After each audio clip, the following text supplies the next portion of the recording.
अष्टाध्यायी पर आधारित लघु सिद्धांत कौमुदी का तद्धित प्रकरण, इस विषय को लेकर ये व्याख्यान श्रृंखला चलाई जा रही है। आज इसका भाग 7 आपके सामने मैं प्रस्तुत करने जा रही हूँ और ये भाग पूर्ण रूप से अपत्य अर्थ में लगने वाले प्रत्ययों से संबंधित है और इसीलिए इस प्रकरण को कहते हैं अपत्याधिकार, अर्थात अपत्य के अधिकार में आने वाले जो प्रत्यय हैं उनका वर्णन इस प्रस्तुत प्रसंग में किया जाएगा।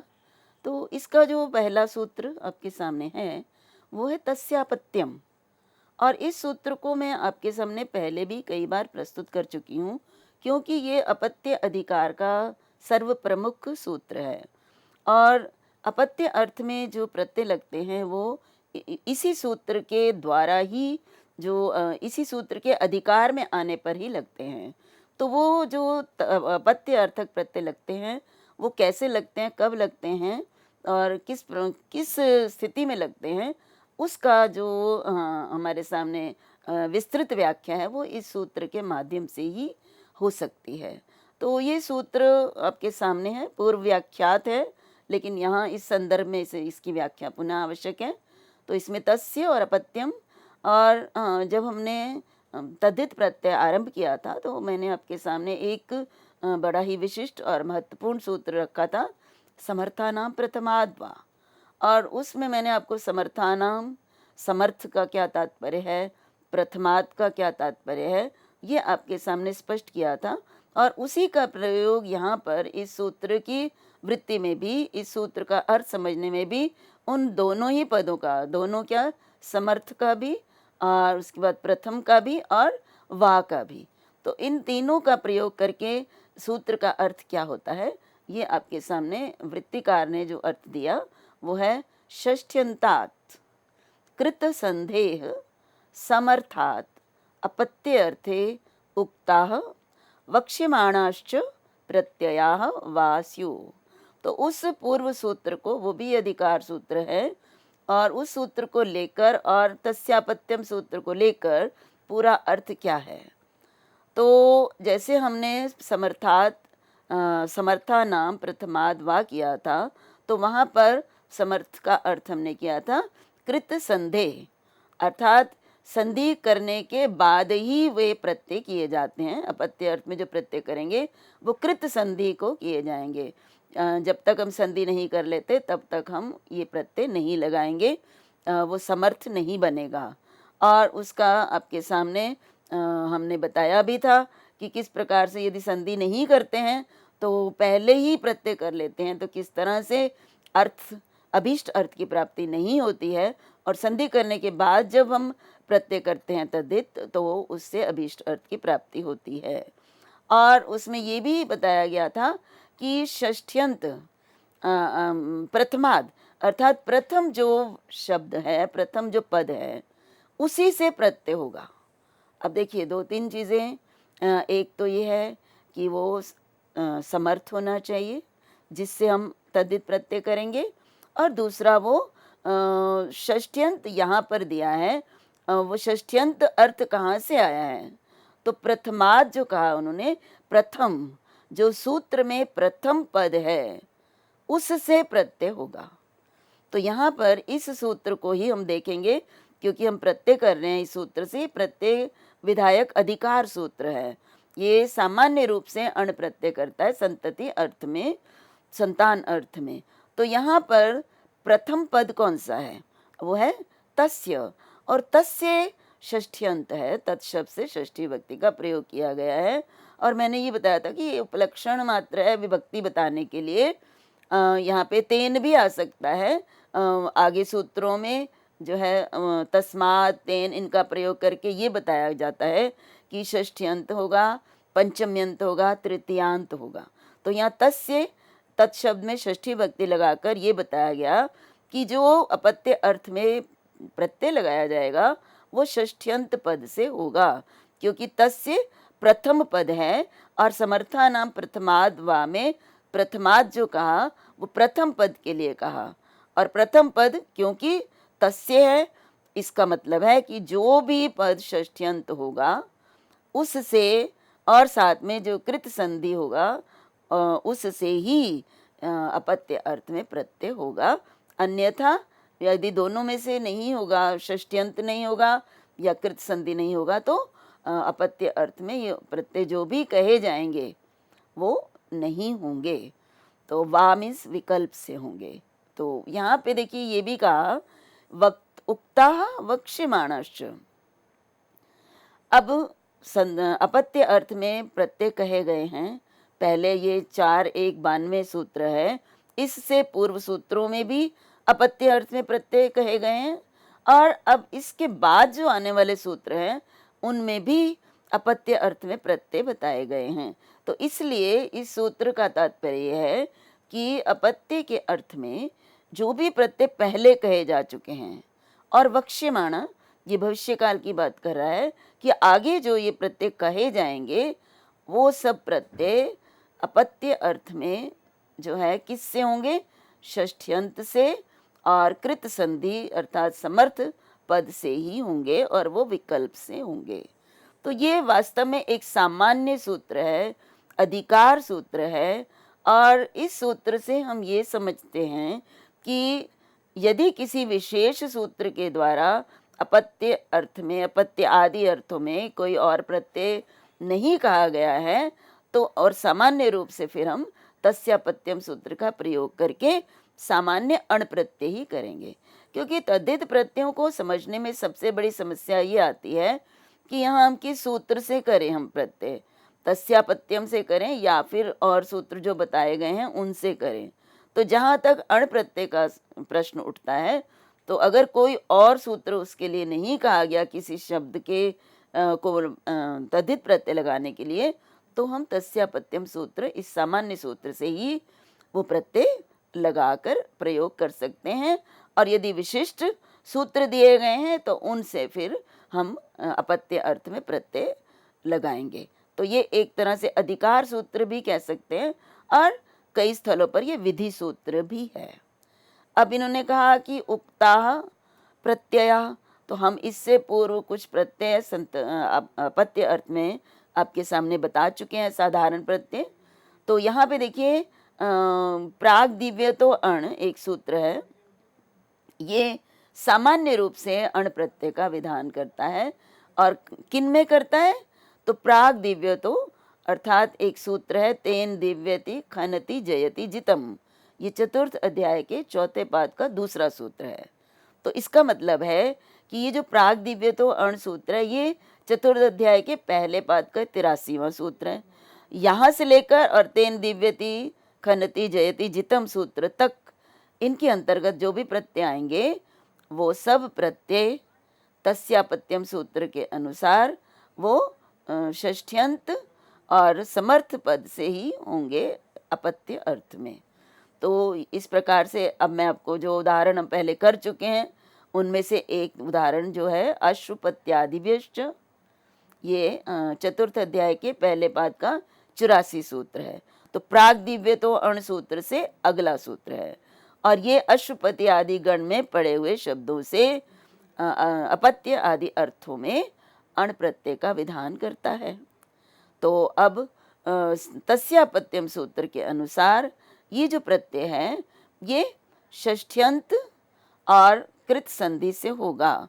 तो यहाँ पे देखिए अश्वपत्यादिभ्यश्च, इस सूत्र से जो ये प्रत्यय होता है तो अश्वपत्यादि से ये जो है अण प्रत्यय होगा।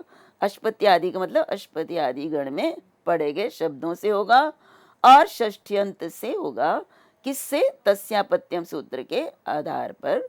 तो यहाँ पे इस सूत्र से हमने बनाया था आशुपतम, ये सिद्धि हम पहले भी कर चुके हैं, परंतु यहाँ ये बताना आवश्यक है कि उक्ता कौन से प्रत्यय जो हैं वो 4:1-92 से पहले अपत्य अर्थ में कहे गए हैं। वो इसी तरह से देखिए दित्यादित्य दित्यादित्यादित्य उत्तर पदार्थ, इन्हें सूत्र द्वारा हमने द्वितीय अद्वितीय और आदित्य इनके जो है उत्तर पद रहते हमने प्रत्यय किए थे, अण्य प्रत्यय किए थे, उत्तर पद भी परे रहे तब भी। तो अण्य प्रत्यय का भी ये मैं आपके सामने सूत्र पूर्व में स्पष्ट कर चुकी हूँ। तो यहाँ जो ण्य प्रत्यय होगा वो भी तस्यापत्यम सूत्र के कारण षष्ठ्यंत से और समर्थ पद से अपत्य अर्थ में किया जाएगा। तो ये सूत्र देखिए, ये भी 4-1-85 सूत्र है। तो जहाँ इन्होंने वृत्ति में कहा उक्ता प्रत्यय, तो ये उक्त प्रत्यय हैं, और आगे भी प्रत्यय कहे जाएंगे, अर्थात 4-1-92 सूत्र के बाद भी जो प्रत्यय कहे जाएंगे वो भी जो है षष्ठ्यंत से कृत संधि से जो है अपत्य अर्थ में कहे जाएंगे। जैसे स्त्रीभ्यो ढक, ये सूत्र हम आगे जब चर्चा होगी तो उस संदर्भ में हम करेंगे, लेकिन ये सूत्र 4-1-120 है और ये ढक प्रत्यय का विधान करता है, और ये ढक प्रत्यय भी तस्यापत्यम सूत्र के अधिकार में आता है, और ये भी षष्ठ्यंत से होगा। जब हम प्रत्यय करेंगे ढक प्रत्यय तो षष्ठ्यंत से होगा और कृत संधि से किया जाएगा। तो इस प्रकार से ये सूत्र तस्यापत्यम, ये हमारा एक अधिकार सूत्र है, जो कि जहाँ पर भी प्रत्यय हमें करना, विधान करना है, तो वो अपत्य अर्थ में जब करना है तो वो किस में समाप्त होने वाले पद से करना है, किस विभक्ति में समाप्त होने वाले, उसका ये निर्णय करता है। और साथ ही ये भी करता है कि समर्थ से होता है, और समर्थ का अर्थ है जिसमें संधि प्रक्रिया पहले कर ली गई है। अब हम आपके सामने एक सूत्र रख रहे हैं। हमने उपगोह अपत्यम, इसको सिद्ध करना है। उपगोह अपत्यम, औपगवः, इसको सिद्ध करने के लिए हमें सबसे पहले जो हमारे पास विग्रह होगा वो है उपगोह और अपत्यम। यहाँ पे क्योंकि संधि की गई उपगोह और अपत्यम कहा गया है, लेकिन हम इसको अलग करके देखेंगे कि उपगोह और अपत्यम।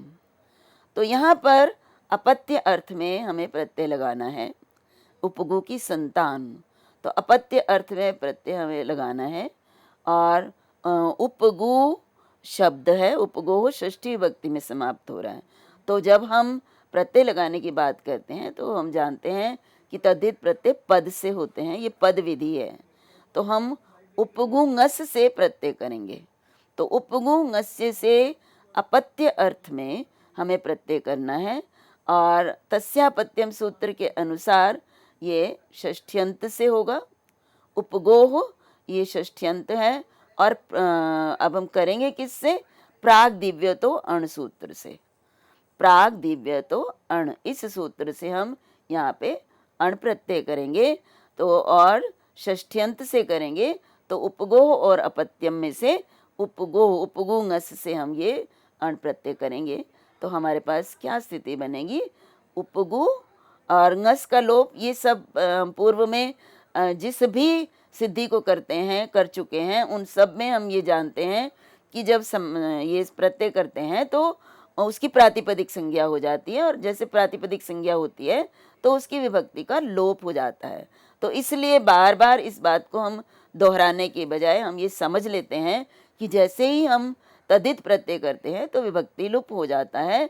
तो विभक्ति का जब लुप्त होता है तो हमारे पास उपगु और अण ही शेष रहता है, और अपत्य के अर्थ में हुआ है तो वो अण जो है वो अपत्य के स्थान पर हमने लगा लिया। तो हमारे पास जो स्थिति होती है वो उपगु और अण का अशेष रहता है।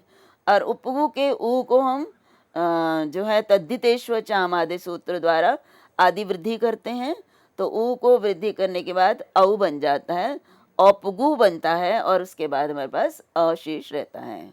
अब औपगु और अ, ये स्थिति है हमारे पास। और अण प्रत्यय तद्धित प्रत्यय है। और यस्येति च एक सूत्र है। देखिए, इस यस्येति च सूत्र को समझाने के लिए मैंने आपके सामने भ संज्ञा के विषय में भी विस्तार से चर्चा की थी कि भ संज्ञा किसकी होती है। और यदि आपसे भ संज्ञा विधायक सूत्र पूछा जाए तो आप सूत्र आपके सामने ये है, यचिभम, अर्थात भ किसको कहते हैं? या अच से आरंभ होने वाला प्रत्यय यदि परे हो तो पूर्व की भ संज्ञा होती है, सर्वनाम स्थान संज्ञक प्रत्ययों को छोड़कर अगर कोई प्रत्यय हो, सु से कप प्रत्यय तक। तो यहाँ पे देखिए उपगु और उसके बाद हमारे पास प्रत्यय क्या है? अण, अ। तो उपगु को हमने जब वृद्धि कर दी तो हमारे पास औपगु बन गया, और उसके बाद अण अ है। अब ये औपगु इसकी भ संज्ञा है। ये मैंने भ संज्ञा का कारण भी बताया आपको। तो औपगु की भ संज्ञा है।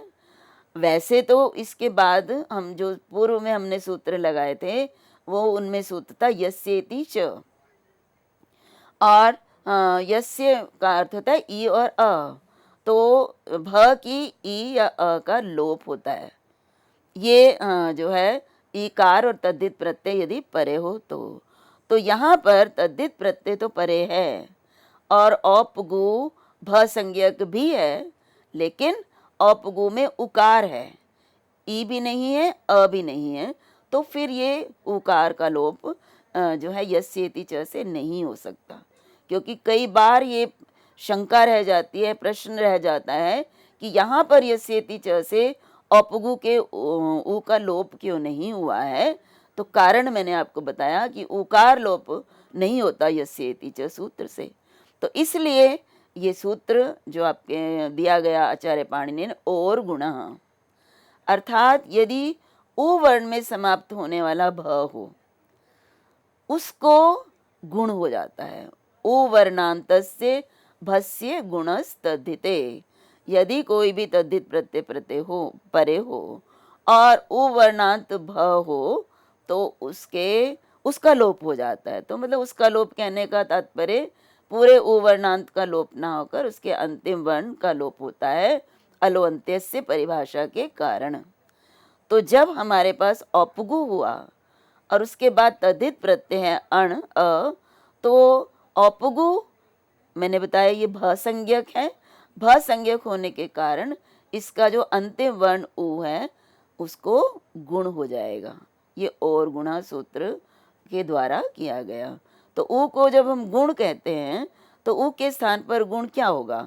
गुण के अंतर्गत हम जानते हैं अ ए ओ आता है और सदृशतम होने के कारण उ के स्थान पर ओ हो जाएगा। तो हमारे पास क्या हो जाएगा? औप गो और अ, ये स्थिति होगी। औप गो, ओ को ओ हो गया तो औप गो और अ, और फिर ओ के स्थान पर स्वर परे होने के कारण एचो एवा यावा सूत्र द्वारा हम संधि करेंगे और संधि ओ के स्थान पर क्या होती है? अव। तो औप गव वकार हलंत रहेगा और उसमें अण का मिलाएंगे तो हमारे पास औप गव बन जाएगा। तो इस प्रकार से औप गव ये प्रातिपदिक की सिद्धि होगी और एक देश विकृतम अन्यन्यवत सूत्र के कारण प्रातिपदिक संज्ञा वैसे ही बनी रहेगी। इसकी प्रातिपदिक होने के कारण सु आदि की उत्पत्ति होगी और प्रथमा विभक्ति एक वचन पुल्लिंग में ये सु और सु के स्थान पर रु और विसर्ग होकर औप गवः ये रूप हमारे सामने निष्पन्न होता है।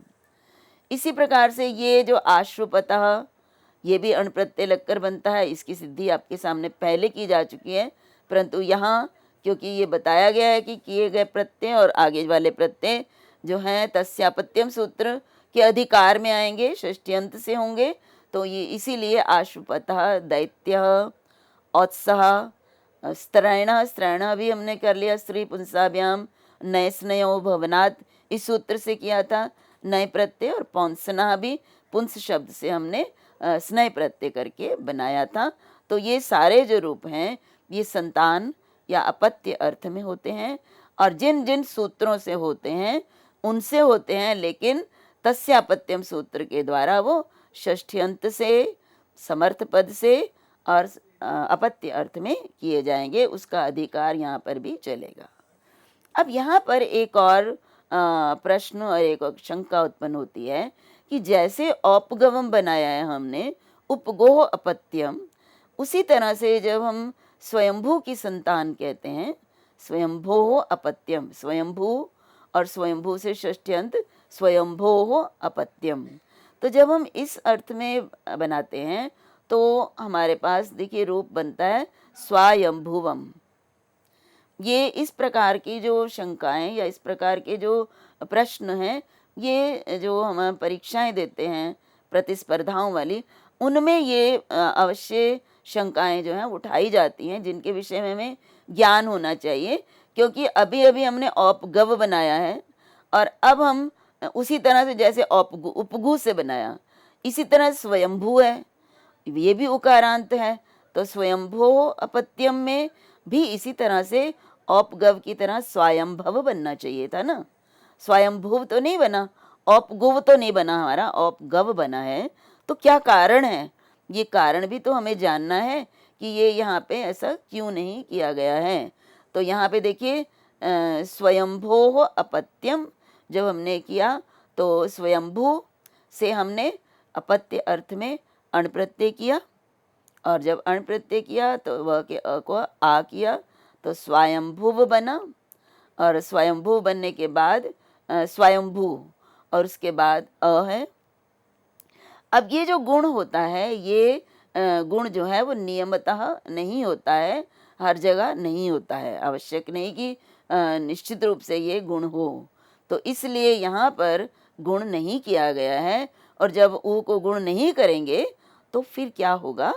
फिर एक सूत्र है हमारे पास, अचि श्नु धातु भ्रुवाम योर यंग वंगौ, ये सूत्र है, और इस सूत्र से ऊ के स्थान पर उवंग आदेश हो जाएगा। जब हम इसको ऊ को गुण नहीं किया है हमने, और गुण ना करने की स्थिति में यहाँ पर हम ऊ को क्या करेंगे? फिर उवंग आदेश करेंगे। तो देखिए उवंग आदेश करने से किस तरह से रूप सिद्धि होती है।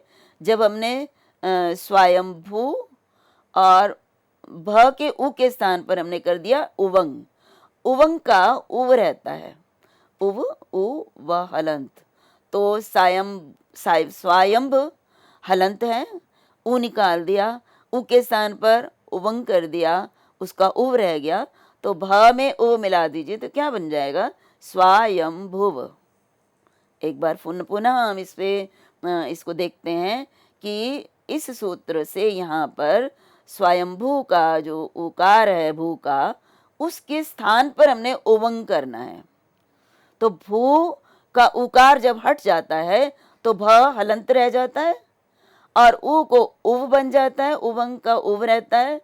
तो जब हम भ हलंत में आगे वाला उ मिलाएंगे तो भू बनेगा और व बनेगा, और फिर अण प्रत्यय का अ व में मिलाएंगे तो स्वयंभुव बन जाएगा।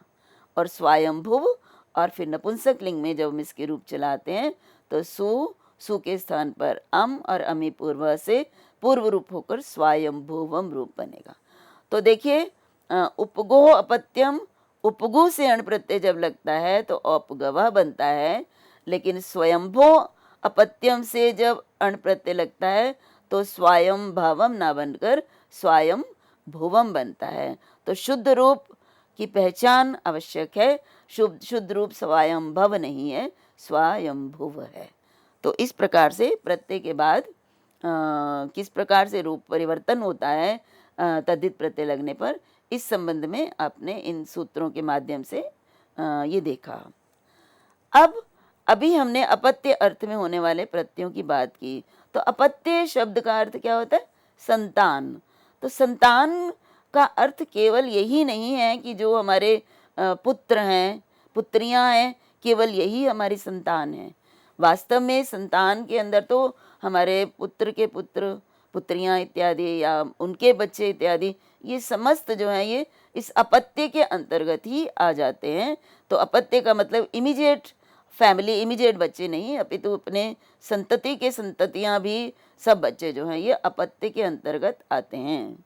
अब तो ये एक प्रश्न उठता है कि फिर अंतर क्या हुआ उसमें, जब मैं चाहती हूँ कि मैं केवल ये बताना चाहती हूँ कि मेरा पुत्र, मेरी संतान, मेरा बेटा, और फिर अगर मैं चाहती हूँ मेरा पोता, तो मतलब मैं इनमें किस तरह से मेरी भाषा में, मेरे वाक्य में कैसे समझ में आएगा कि ये मैं अपने पुत्र के विषय में प्रयोग कर रही हूँ या अपने पुत्र के विषय में। तो इसके लिए आचार्य पाणिनि ने जो सूत्र दिए हैं, संज्ञाएं दी हैं कि पुत्र के पुत्र को क्या कहेंगे। तो यहाँ पर है अपत्यम पौत्र प्रभृति गोत्रम। अब यहाँ पे देखिए इन्होंने वृत्ति यदि हम देखते हैं तो वृत्ति में कहा अपत्यत्वेन विवक्षितम पौत्र आदि गोत्र संज्ञम स्यात्। वो कहते हैं कि अगर हम अपने पौत्र आदि को, मतलब पुत्र को छोड़कर जो पुत्र के संतान है, पौत्र की भी संतान है, तो इनको क्योंकि आदि का प्रयोग किया, तीसरी चौथी पीढ़ी कोई भी संतान के रूप में यदि हम उनको भी कहना चाहते हैं तो उनके लिए हम अपत्य नहीं कहेंगे, उनका नाम है, वो है हमारे गोत्र, उनकी गोत्र संज्ञा है। हमारे पुत्र हमारा गोत्र है, और मैं इसको कह सकते हैं गोत्रापत्य। केवल अपत्य कहेंगे तो मेरा पुत्र है, और अगर हम कहेंगे गोत्रापत्य, अगर मैं कहेंगे ये मेरा गोत्रापत्य है, तो मतलब ये मेरे पुत्र की या पौत्र की संतान है ये अपत्य ही है, लेकिन ये इमीडिएट हमारा पुत्र नहीं है। तो ये है गोत्र संज्ञा किसकी होती है। तो इसमें देखिए कहा पौत्र भी गोत्र है, प्रपौत्र भी गोत्र है, गोत्रापत्य स्पष्ट करने के लिए प्रपौत्र अर्थात प्रपौत्र का पुत्र भी जो है वो गोत्र कहलाता है। अब यहाँ पर देखिए अपत्य शब्द का क्योंकि प्रयोग किया गया है तो हमारे सामने एक जिज्ञासा उत्पन्न होती है कि बेटे को, संतान को या बेटी को, पुत्री को अपत्य क्यों कहते हैं। तो अपत्य का अर्थ पत धातु से बनता है, ये न के लिए है, न और पत ये इसमें दो शब्द प्रयुक्त हैं।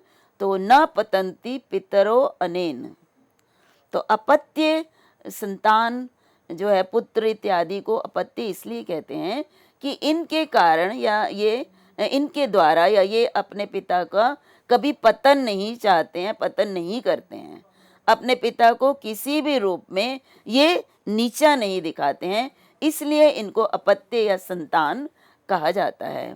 इसी प्रकार से एक और प्रकार से भी हमारे शास्त्रों में पुत्र के लिए कहा पुम नामनो नरकात यस्मात् पितरम त्रायते सुता।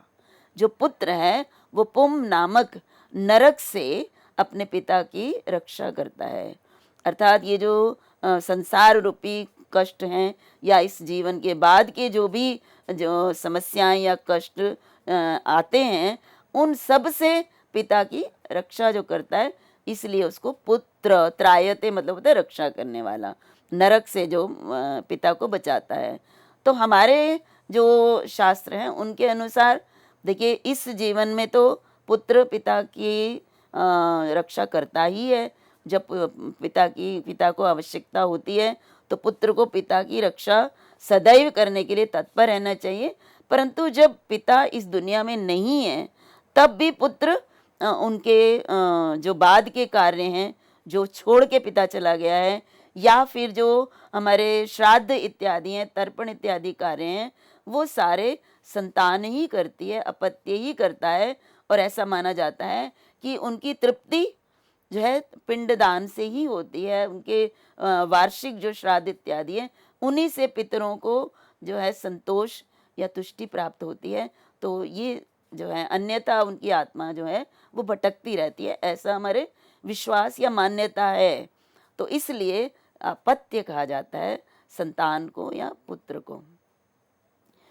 अब मैंने आपको बताया कि हम लोग पौत्र आदि को भी अपत्य शब्द से ही संबोधित करते हैं, लेकिन उनकी अपत्य भी संज्ञा होती है भाषा में, लेकिन पौत्र आदि को वैसे मैंने आपको बताया गोत्र संज्ञा भी इनकी होती है।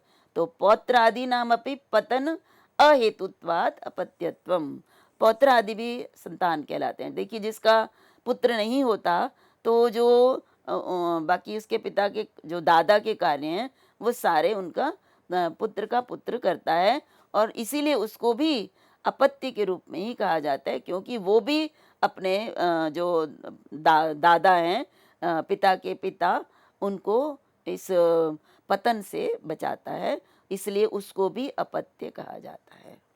तो आज के लिए अभी इतना ही। अगले व्याख्यान में मैं इसी संदर्भ में आपके सामने और चर्चा करूंगी। तब तक के लिए सभी को मेरा नमस्कार, सभी का धन्यवाद।